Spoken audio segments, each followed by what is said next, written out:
Hello दोस्तों, आज की नई वीडियो में आपका फिर से स्वागत है। आज की वीडियो में हम क्वेश्चन नंबर 5 सॉल्व करेंगे। आइए देखते हैं क्वेश्चन नंबर 5। भूमि से 60 मीटर की ऊंचाई पर एक पतंग उड़ रही है। पतंग में लगी डोर को अस्थायी रूप से भूमि के एक बिंदु से बांध दिया गया है। भूमि के साथ डोरी का झुकाव 60 अंश हो तो यह मानकर कि डोरी में कोई ढील नहीं है, डोरी की लंबाई ज्ञात कीजिए। मान के चलेंगे हमारे पास एक पतंग है। क्या? एक पतंग है जो कि आसमान में उड़ रही है। क्लियर है? भूमि से इसकी ऊंचाई 60 मीटर है। भूमि से इसकी ऊंचाई है 60 मीटर। इसमें जो डोर लगी हुई है, इस डोर को भूमि के किसी बिंदु से बांध दिया गया है इस प्रकार। क्लियर है? ये डोर भूमि के साथ कितने अंश का कोण बनाती है? 60 अंश का कोण बनाती है। मान के चलेंगे ये डोर भूमि के साथ 60 अंश का कोण बनाती है। तो क्वेश्चन को आगे पढ़ेंगे। यह मानकर कि डोरी में कोई ढील नहीं है, इसमें कोई ढील नहीं है, तो डोरी की लंबाई ज्ञात कीजिए। तो हमें ये लंबाई ज्ञात करनी है। क्लियर है? तो यहाँ पर मान लेंगे ये है बिंदु ए, ये है बिंदु बी और ये है बिंदु सी। हमें लंब दिया है, कर्ण निकालना है। किस अनुपात में आता है? ये साइन थीटा में आता है, यानी कि साइन थीटा बराबर होता है लंब बटे कर्ण। तो सबसे पहले हम लिखेंगे यहाँ पे दिया है। क्या दिया है? हमें दिया है BC बराबर कितना दिया है? 60 मीटर। BC बराबर हमें दिया है 60 मीटर। ज्ञात क्या करना है? AC का मान ज्ञात करना है, डोरी की लंबाई। तो लिखेंगे डोरी की लंबाई।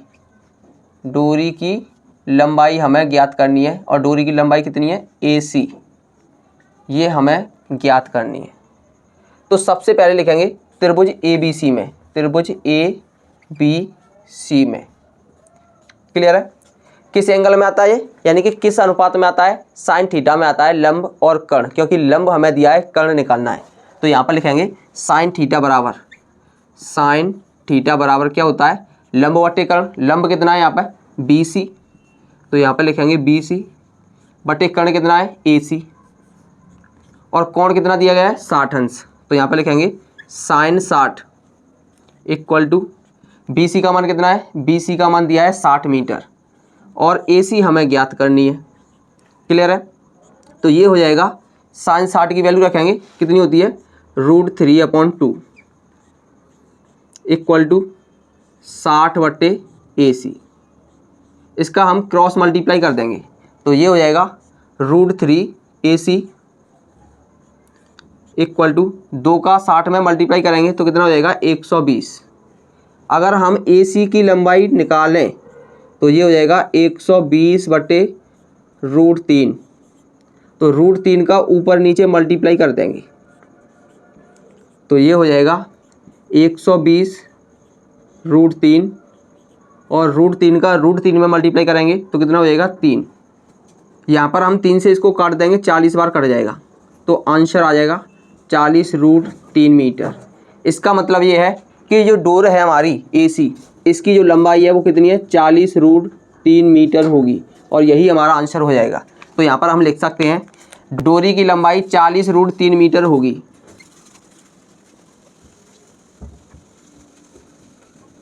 तो यहाँ पर हमने लिख दिया है, अतः डोरी की लंबाई 40 √3 मीटर होगी और यही हमारा आंसर है।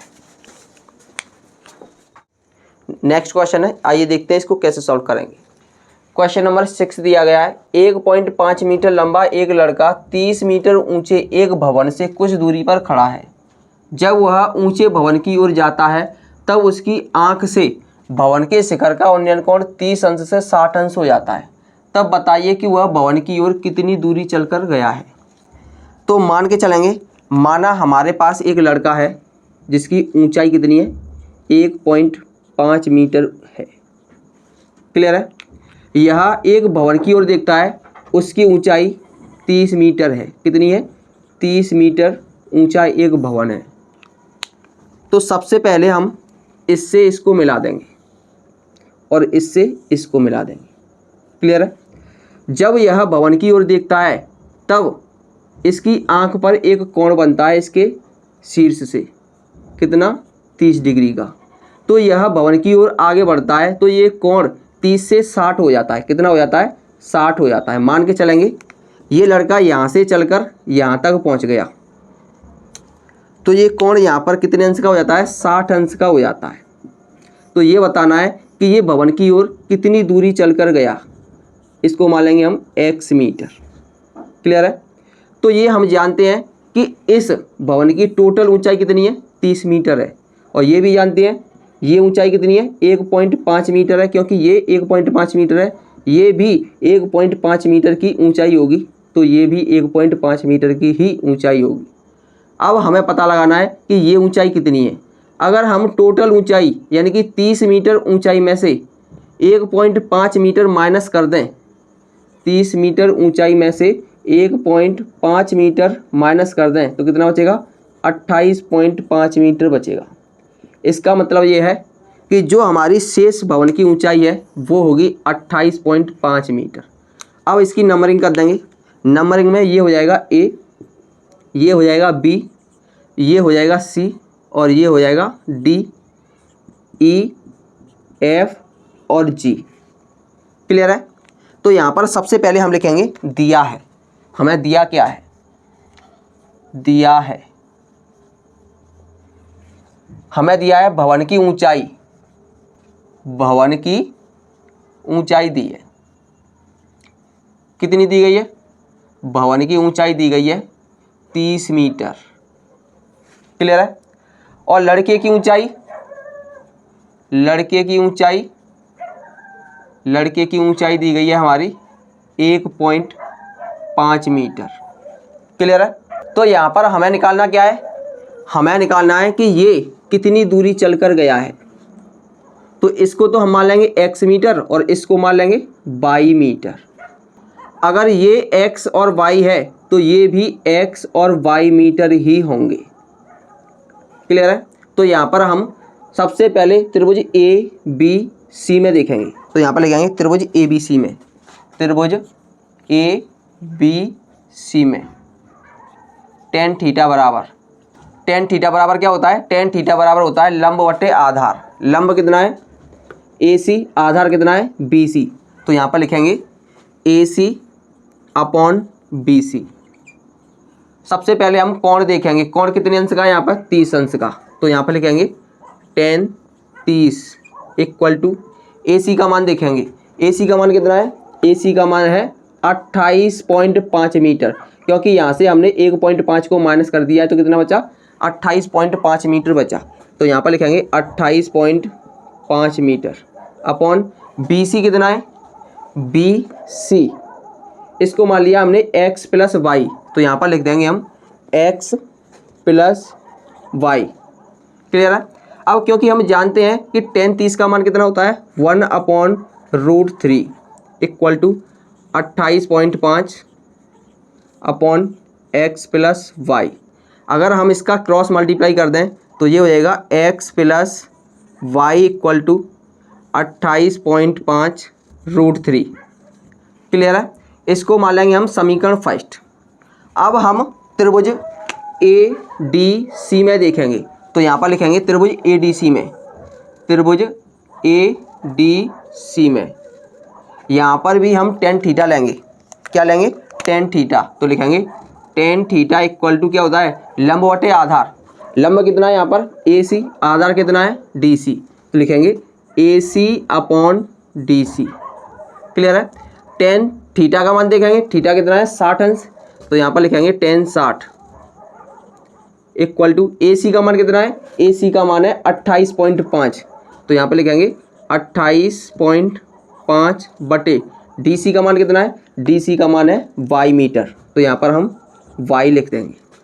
अब यहाँ पर tan 60 का मान रखेंगे। tan 60 का मान कितना है?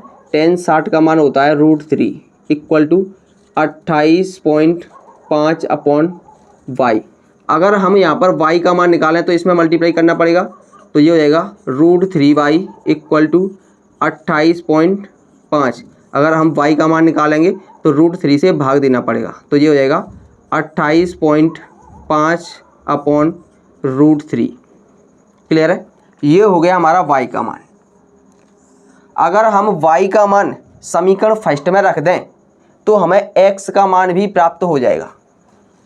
तो लिखेंगे y का मान समीकरण फर्स्ट में रखने पर, y का मान समीकरण फर्स्ट में रखने पर